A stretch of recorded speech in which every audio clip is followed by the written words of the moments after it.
कन्हैया परसों की बात कर रहे हो, लेकिन तुम्हें नहीं मालूम परसों तक कैसे रह पाए,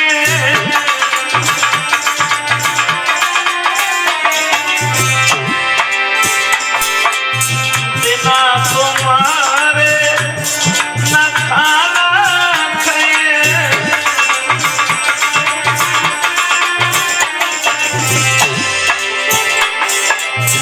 तरफ तरफ के हम मर गए, कछु बोलो इतकारी, कोई पत्र श्याम को हम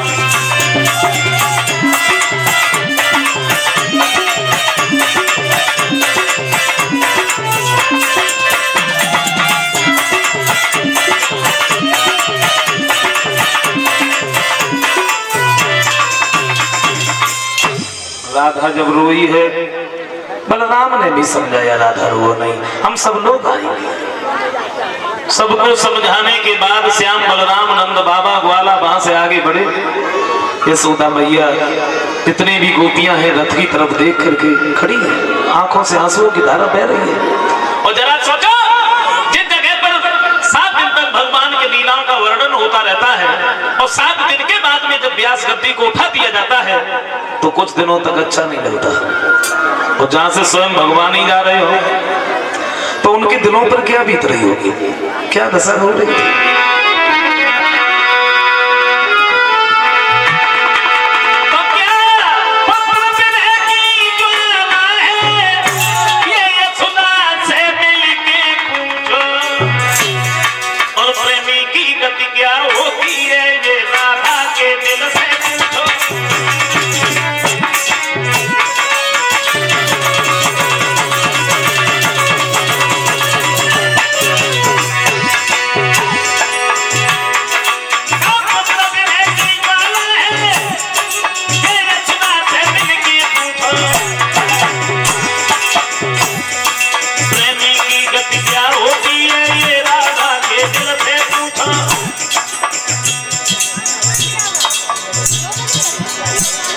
कभी कहते हैं क्या प्रेम बुरी जंजीर भीरत मधुत मती जानो,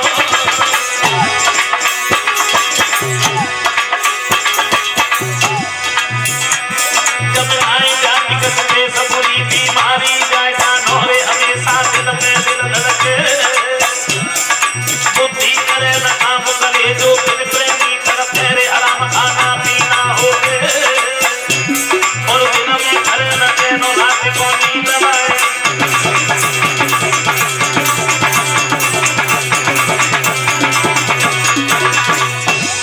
लक्ष्मी जब फूल की दिखाई नहीं पड़ी तो एक घर की बोली देना तो ऐसा लगता है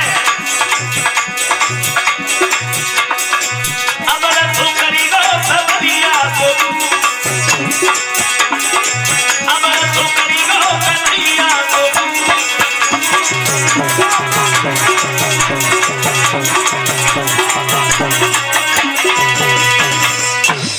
रथ की जब धूल भी दिखाई नहीं पड़ी है तो ये लौट करके चली आती हैं। उधर श्याम बलराम नंद बाबा ग्वाला पहुंचे हैं मथुरा में, और मथुरा के बाहर ही एक बगीचे में रुक गए। सब लोग बैठे हैं तो कन्हैया बोले, बाबा मथुरा नगरिया दूर से देखने में बड़ी अच्छी लग रही है, कहना क्या चाहते हो। बोले कहना तो ये है अगर तुम्हारी आज्ञा हो तो मैं मथुरा को नजदीक से देखा है। बोले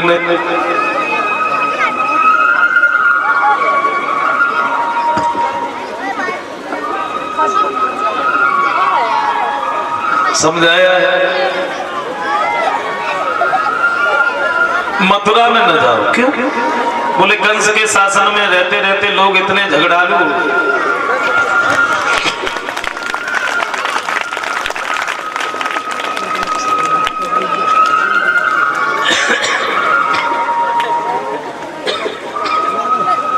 बिना बात के झगड़ा करने लगते हैं, तुम माना। श्याम सुंदर कहते हैं बाबा हम अंदर नहीं जाएंगे, दूर से ही मथुरा को देख करके चले जाएंगे। कन्हैया जब अपनी जिद पर अड़ गए तो नंद बाबा कहते हैं बलराम तुम्हें मालूम है ये बड़ा हटीला, ये नहीं मानेगा, ऐसा करो तुम इसके साथ चले जाओ। एक बात का ध्यान रखना, ये बोले नहीं, बात ना करे किसी से। श्याम सुंदर बोले हम बिल्कुल ना बोले, हम काहे को बोले, हमें मतलब वो है। आगे आगे बलराम, पीछे से सब ग्वाला, और कन्हैया को सबसे पीछे करो, बोले तुम सबसे पीछे ही चलो। मथुरा के बाहर ही जा रहे थे तो श्याम ने कहा देखिए एक मथुरा की बहू कुआं पे से पानी भर रही, और श्याम सुंदर ने सोची जे तो हमारी बहुत बड़ी पुजारिन है, आए गए तो निकले दर्शन ही दे चलो। सामने पहुंच गए और एक बात नहीं कहा, इतनी दूर तक तुम का अकेली पानी भर में चली आती का। मनसुदा ने देख लिया, बोले बलराम भैया बाबा ने जगह थी लला का उसे बोलियो ना, अबू देख ले खड़ो खड़ो किन से बातें कर रहे। बलराम कहने लगे श्याम तुमसे मना किया, फिर तुम बोले क्यों? कन्हैया बोले हम थोड़ी बोले।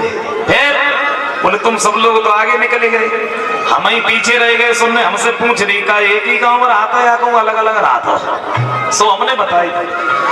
बलराम बोले अब तुम आगे आगे चलो तो हम देख रहे तुमसे कोई बोलते या तुम का उसे बोलता हो।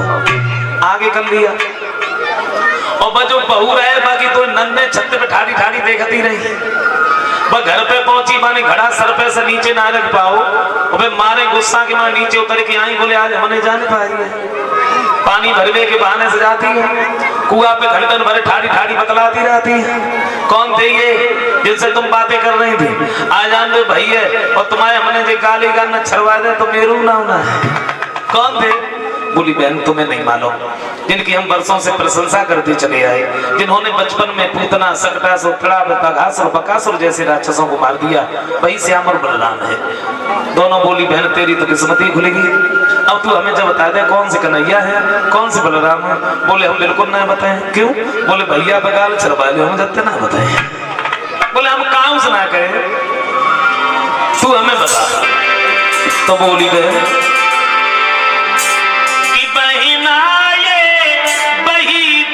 बर है और यशोदानंद के दुलारे।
दोनों ने दर्शन किए, ये वहां से आगे बढ़ गए और समझाया है। जिस गली में जा रहे थे उसी गली में कंस का धोबी आया, शराब पिए मस्त, पूरी गली में अकेले ही बने, बाकी तुम जात रब तुम बात रब। तो श्याम सुंदर ने पूछ